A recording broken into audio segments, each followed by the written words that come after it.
ಇಂದೇ ಡೌನ್ಲೋಡ್ ಮಾಡಿ ಮತ್ತು ನಿಮ್ಮ ನೆಚ್ಚಿನ ಶೋಗಳನ್ನು ಆನಂದಿಸಿ.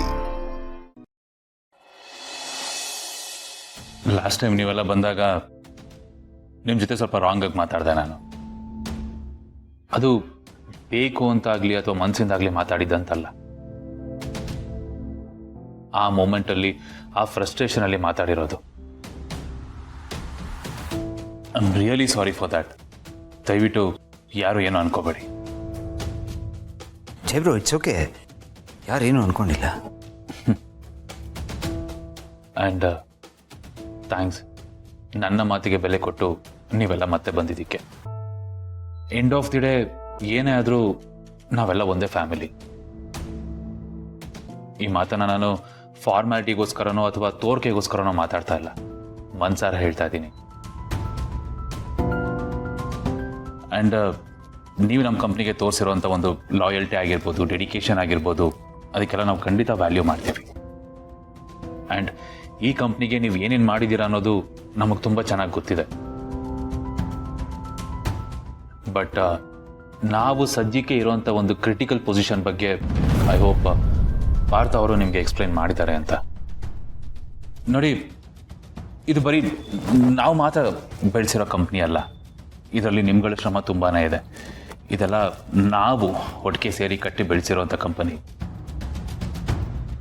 ಈ ಕಂಪ್ನಿನ ದೊಡ್ಡದಾಗಿ ಬೆಳೆಸ್ಬೇಕು ಅನ್ನೋದು ನಮ್ಮ ಎಲ್ರ ಡ್ರೀಮ್ ಆಗಿತ್ತು.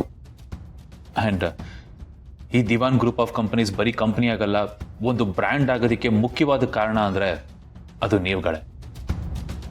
ನಿಮ್ಮ ಶ್ರಮ, ನಿಮ್ಮ ಟೈಮ್, ನಿಮ್ಮ ಎಫರ್ಟ್ಸ್, ನಿಮ್ಮ ಟ್ಯಾಲೆಂಟ್, ಅದೆಲ್ಲದನ್ನು ಸಾಧ್ಯ ಆಗೋಕೆ ಮಾಡಿದೆ. ಹಾಗಿದ ಮೇಲೆ ಇಂಥ ಒಂದು ಸಿಚುಯೇಷನಲ್ಲಿ ನೀವು ನಮ್ಮನ್ನು ಬಿಟ್ಟು ಹೋಗೋದು ಎಷ್ಟು ಸರಿ, ನೀವೇ ಹೇಳಿ. ನಿಮ್ಗಳ ಅಗತ್ಯ ನಮಗೆ ತುಂಬಾನೇ ಇದೆ. ಎಸ್, ನನಗೆ ನಿಮ್ಗಳ ಕಷ್ಟ ಕ್ಲಿಯರಾಗಿ ಅರ್ಥ ಆಗಿದೆ. ಅದು ಯಾವುದಕ್ಕೂ ವ್ಯಾಲ್ಯೂ ಕೊಡಬಾರ್ದು ಅಂತಲ್ಲ. ಆ್ಯಂಡ್ ನ್ಯಾಯವಾಗಿ ನಿಮ್ಗಳಿಗೆ ಏನು ಸೇರಬೇಕೋ ಅದನ್ನು ನಿಮಗೆ ತಲುಪಿಸೋದಕ್ಕೆ ನಾನು ಖಂಡಿತ ಎಫರ್ಟ್ ಹಾಕಿರ್ತೇನೆ. ಬಟ್ ಅದಕ್ಕೆ ನನಗೆ ಸ್ವಲ್ಪ ಟೈಮ್ ಬೇಕು. ಜಾಸ್ತಿ ಟೈಮ್ ತಗೊಳ್ಳಲ್ಲ, ಆದಷ್ಟು ಬೇಗ ಎಲ್ಲದನ್ನು ಸಾಲ್ವ್ ಮಾಡ್ಕೊಡ್ತೀನಿ. ನಮ್ಮ ಅಣ್ಣ ಇಲ್ಲಿವರೆಗೂ ಕಂಪ್ನಿನ ಹೇಗೆ ನಡ್ಸ್ಕೊಂಡು ಹೋದ್ನೋ ಹಾಗೆ ಮುಂದಕ್ಕೆ ನಾವು ನಡ್ಸ್ಕೊಂಡು ಹೋಗ್ಬೇಕು, ಅದನ್ನು ಉಳಿಸ್ಬೇಕು, ಬೆಳೆಸ್ಬೇಕು ಅಂತ ತುಂಬಾನೇ ಶ್ರಮ ಆಗ್ತಾ ಇದ್ದೀವಿ. ಬಟ್ ನಮ್ಮ ಎಫರ್ಟ್ಸ್ ಜೊತೆಗೆ ನಿಮ್ಗಳ ಸಹಕಾರ ನಮಗೆ ತುಂಬಾನೇ ಮುಖ್ಯ. ನಿಮ್ಗಳ ಸಪೋರ್ಟ್ ಅಟ್ ಎನಿ ಕಾಸ್ಟ್ ನಮಗೆ ಬೇಕೇ ಬೇಕು. ಸೊ ಪ್ಲೀಸ್, ದಯವಿಟ್ಟು ನಿಮ್ಮ ನಿರ್ಧಾರನ ವಾಪಸ್ ತಗೊಳ್ಳಿ. ನಿಮ್ಮ ಡಿಮ್ಯಾಂಡ್ಸ್ನ ಫುಲ್ಫಿಲ್ ಮಾಡೋದಕ್ಕೆ ನಾನು ಖಂಡಿತ ಪ್ರಯತ್ನ ಪಟ್ಟೇ ಪಡ್ತೀನಿ. ಅದಕ್ಕೆ ನನಗೆ ಸ್ವಲ್ಪ ಟೈಮ್ ಕೊಡಿ, ಅಷ್ಟೇ ನಾನು ಕೇಳ್ತಾರೆ. Thank you very much sir. ನಿಮ್ಮ ಮಾತು ಕೇಳಿ ನಮಗೆಲ್ಲ ತುಂಬ ಸಂತೋಷ ಆಯಿತು. ನಾವೆಲ್ಲ ಈ ಕಂಪ್ನಿನ ಒಟ್ಟಾಗಿ ಮುಂದೆ ನಡೆಸ್ಕೊಂಡು ಹೋಗ್ತೀವಿ ಸರ್.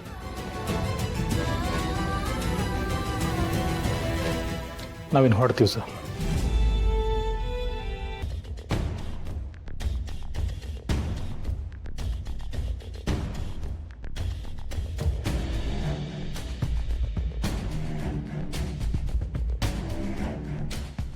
ಜೈ, ನೀವಿಷ್ಟು ಈಸಿಯಾಗಿ convince ಆದ್ರಾ?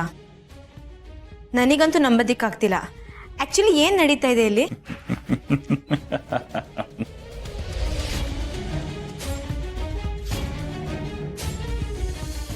No no no, never never. ನಾನು ಕನ್ವಿನ್ಸ್ ಆಗಿದ್ದೀನಿ, ಬದಲಾಗಿದ್ದೀನಿ ಅನ್ಕೊಂಡ್ಯಾ ಬೇಬಿ? ಬದಲಾಗಿರೋ ಥರ ಮೇಕಪ್ ಹಾಕೊಂಡಿದ್ದು ಬೇಬಿ. ATM ಅಲ್ಲಿ ಅಮೌಂಟ್ ಡ್ರಾ ಮಾಡಬೇಕು ಅಂದರೆ ಫಸ್ಟು ಅಕೌಂಟಲ್ಲಿ ಅಮೌಂಟ್ನ ಡೆಪಾಸಿಟ್ ಮಾಡಿರಬೇಕು. ಹಾಗೆ ಒಬ್ರಿಗೆ ಮೋಸ ಮಾಡ್ತೀನಿ ಅಂದರೆ ಮೊದಲು ಅವ್ರ ನಂಬಿಕೆನ ಗಳಿಸ್ಕೋಬೇಕು. ನಂಬಿಕೆ ಗಳಿಸ್ಕೊಂಡು ಆಮೇಲೆ ಅವ್ರ ಕತ್ತನ್ನ ಕಟ್ ಮಾಡ್ಬೇಕು.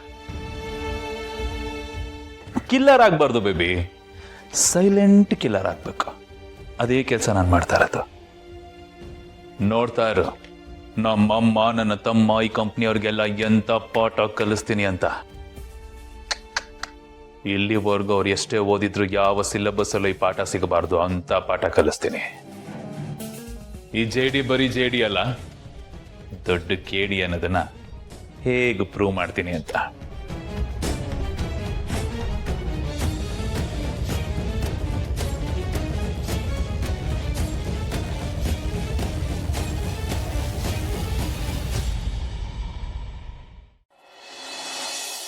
ನೋಡೋ, ನಿನ್ನ ಒಪಿನಿಯನ್ನು, ಒಪ್ಪಿಗೆ ಇದ್ಯಾವುದೂ ಇಲ್ಲದೆ ನಿನ್ನ ಜೀವನದ ಬಗ್ಗೆ ನಾವು ಯಾವುದೇ ಡಿಸಿಷನ್ ತೊಗೊಳಕ್ಕೂ ಆಗಲ್ಲ.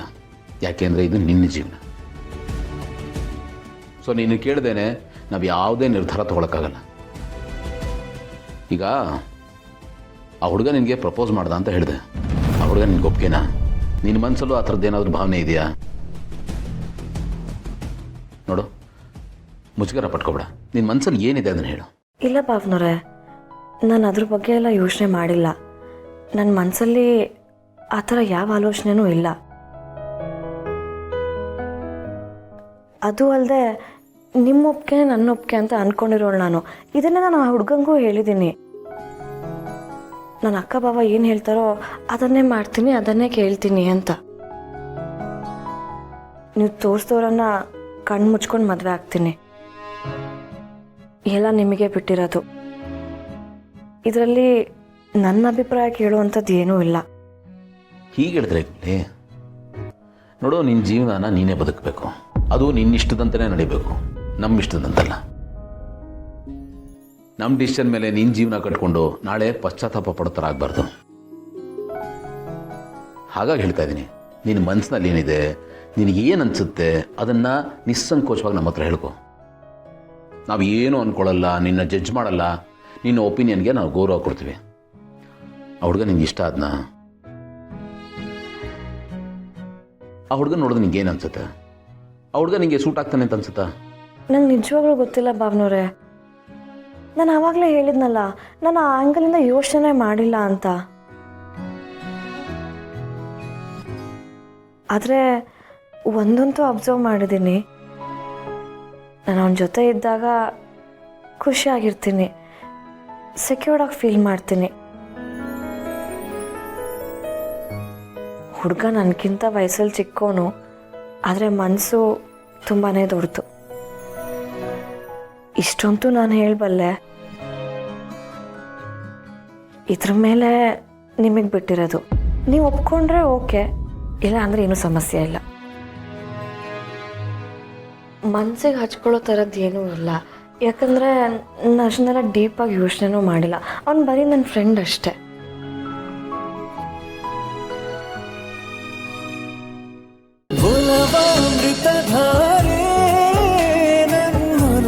ಅಮೃತಧಾರೆ